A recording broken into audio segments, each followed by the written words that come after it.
Hi welcome back to another video. ഇന്ന് നമ്മുടെ mutton കറി റെസിപ്പിയാണ് ഞാൻ കാണിക്കുന്നത്. ഇതിൽ എന്തൊക്കെയാണ് വേണ്ടുള്ള ഐറ്റംസൊക്കെ ഞാൻ ഡിസ്ക്രിപ്ഷൻ ബോക്സിലിടാം. പക്ഷേ ഞാൻ ജസ്റ്റ് റഫായിട്ട് ഇപ്പോൾ പറഞ്ഞു പോവാം കേട്ടോ.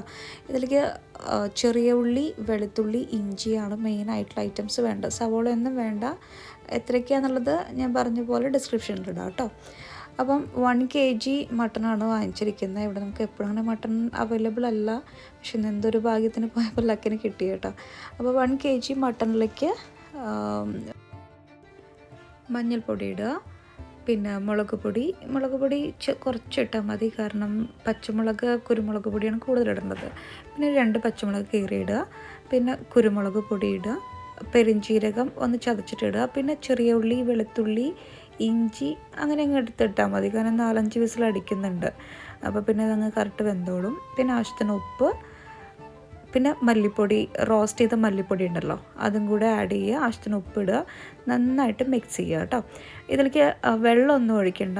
എന്ന് ഞങ്ങളുടെ കിച്ചൺ ഭയങ്കര ശോകമാണ്, കാരണം ഇന്ന് മട്ടനൊക്കെ ആയതുകൊണ്ട് കുറേ പണികളുള്ളതുകൊണ്ട് നമുക്ക് പണികളൊന്നും അങ്ങ് ഒരുങ്ങിയിട്ടുണ്ടായിരുന്നില്ല കേട്ടോ.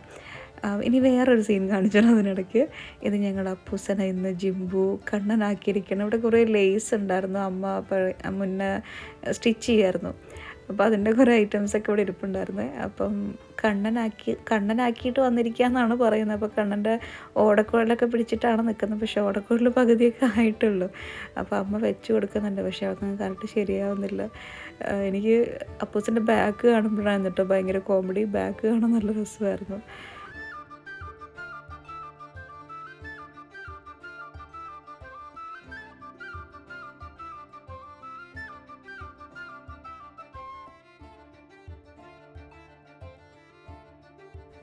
അപ്പോൾ മസാല അങ്ങനെ തിരുമ്മിയിട്ട് കുക്കറിൽ കുറേ നേരം വെക്കൊന്നും വേണ്ട. അങ്ങനെ കുക്കറിൽ നേരെ ഡയറക്റ്റ് വെക്കുക. എന്നിട്ടൊരു 5 വിസിൽ 4 വിസിൽ അടിക്കുക. വെള്ളമൊന്നും ആഡ് ചെയ്യണ്ട കേട്ടോ. എന്നിട്ട് കുറച്ച് ചെറിയ ഉള്ളി, വെളുത്തുള്ളി, ഇഞ്ചി ചതച്ചതിട്ട് ഇതുപോലെ നന്നായിട്ട് റോസ്റ്റ് ചെയ്യുക. എന്നിട്ട് നമ്മൾ ആ വേവിച്ച് വെച്ച മട്ടൺ ഉണ്ടല്ലോ, അതെടുത്തിട്ട് ഇതിലേക്ക് മുഴുവൻ അങ്ങോട്ട് ഒഴിക്കുക കേട്ടോ. വേറെ ഇനി മസാലകളൊന്നും എക്സ്ട്രാ ചേർക്കില്ല, ഇത് മാത്രമേ ഉള്ളൂ. അപ്പം ഈ റോസ്റ്റ് ചെയ്തതിലേക്ക് നമ്മൾ ആ കറി, വേവിച്ച് വെച്ച കറി അതിലേക്ക് അങ്ങ് ആഡ് ചെയ്യാം. എന്നിട്ട് ചെറിയ ഉള്ളി, ഇഞ്ചി, വെളുത്തുള്ളി ഇത് നന്നായിട്ട് കുറച്ചധികം മൂപ്പിച്ചിട്ട് അതിലേക്ക് ഇടുക. മട്ടൻ കറി റെഡിയായിട്ടോ.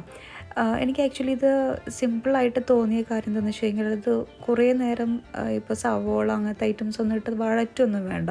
കാരണം ഈ ആദ്യത്തെ ആ ഒരു മസാലയൊക്കെ ഇട്ട് ഒന്ന് കുക്കറിൽ അടിച്ചു കഴിഞ്ഞിട്ട് പിന്നെ ഈ ഒരു ചെറിയ ഉള്ളി, വെളുത്തുള്ളി, ഇഞ്ചി അതൊരു പെട്ടെന്നാവും കേട്ടോ, കാരണം പെട്ടെന്ന് കരിയും അത്. അപ്പോൾ അതൊന്ന് ജസ്റ്റ് റോസ്റ്റ് ആകുമ്പം ഇതങ്ങ് ഒഴിക്കുക, ആ ഒരു പണി മാത്രമേ ഉള്ളൂ.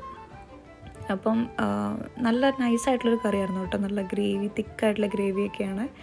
അപ്പോൾ എനിക്കത് കണ്ടപ്പോൾ എനിക്ക് അതിലാകെ നല്ല വെള്ളം വന്നു. അപ്പോൾ ഞാനിടയ്ക്ക് തൊട്ടൊക്കെ നോക്കി കേട്ടോ. അപ്പോൾ എനിക്ക് നല്ല ഇഷ്ടമായി. അമ്മ അതിന് നല്ല ചീത്തയൊക്കെ പറയുന്നുണ്ട് കേട്ടോ, അതൊന്നും എടുക്കണ്ട, ഒരു പ്ലേറ്റിലൊക്കെ ഇട്ട് കഴിക്കുന്നൊക്കെ പറയുന്നൊക്കെ ഉണ്ട്. എന്നിട്ട് ഞാൻ വേഗം ചോറൊക്കെ, നല്ല ചൂട് ചോറുണ്ടായിരുന്നു, നല്ല കുത്തരി ചോറുണ്ടായിരുന്നു. അപ്പം കുത്തരിച്ചോറും മട്ടൻ കറിയും ചീരത്തോരനൊക്കെ ഉണ്ടായിരുന്നു ഇന്ന്, പക്ഷെ അതൊന്നും കൂട്ടിയില്ല കേട്ടോ. ഇന്നത്തെ രണ്ടും മാത്രം കഴിച്ചേ ഉള്ളൂ. അങ്ങനെ വയറ് നിറച്ച് കഴിച്ചു. വയറ് നിറച്ചൊന്നും കഴിക്കാൻ പറ്റിയില്ല, കാരണം ചോറും അങ്ങനെ കുറേ എടുക്കാൻ പറ്റില്ലല്ലോ. അപ്പോൾ കുറച്ച് ചോറും കുറച്ചധികം മട്ടനൊക്കെ എടുത്ത് ഉച്ചയ്ക്ക് നല്ല നൈസായിട്ടൊരു ഉറങ്ങി കേട്ടോ. കാരണം ഇപ്പോൾ എന്താ അറിയില്ല, ഈ മട്ടൺ അങ്ങനത്തെ ഐറ്റംസൊക്കെ കഴിച്ചു കഴിഞ്ഞാൽ ഭയങ്കരമായിട്ട് ഉറക്കം വരും. അങ്ങനെ ഉച്ചയ്ക്ക് നല്ലൊരു ഉറക്കവും പാസ്സാക്കി. അപ്പോൾ ഇന്നത്തെ വീഡിയോ ഇത്രയേ ഉള്ളൂ. നാളെ പുതിയൊരു വീഡിയോ ആയിട്ട് കാണാം.